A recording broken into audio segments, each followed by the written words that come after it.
హనుమంతుడు చిన్నప్పుడు సూర్యుడిని చూసి పండు అని భావించి తినడానికి ప్రయత్నించాడని మీకు తెలుసా?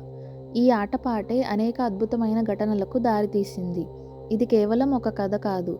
శివుడు, విష్ణువు మరియు ఇంద్రుడు కలిసిన ఒక మహా సంఘటన.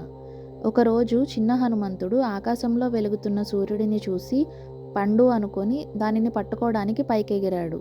అతని శక్తి చూసి ఇంద్రుడు ఆశ్చర్యపోయి వజ్రాయుధంతో ఆయనను ఆపే ప్రయత్నం చేశాడు.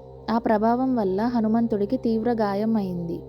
అప్పుడు వాయుదేవుడు హనుమంతుడి రక్షణ కోసం తన శ్వాసను నిలిపేశాడు. ఇది మొత్తం ప్రపంచాన్ని స్తంభింపచేసింది. అప్పుడు శివుడు, విష్ణువు మరియు బ్రహ్మ దేవతలు కలిసి హనుమంతుడికి విశేషమైన శక్తులు, వరాలు ఇచ్చారు. ఈ సంఘటన హనుమంతుడిని భూమిపై అమరుడిగా నిలబెట్టింది. ఈ కథ ద్వారా మనకు తన నిరపరాధం అయినప్పటికీ ధైర్యం, శక్తి మరియు భక్తి కలిగిన వారు ఎప్పుడూ రక్షించబడతారు అని చెబుతుంది.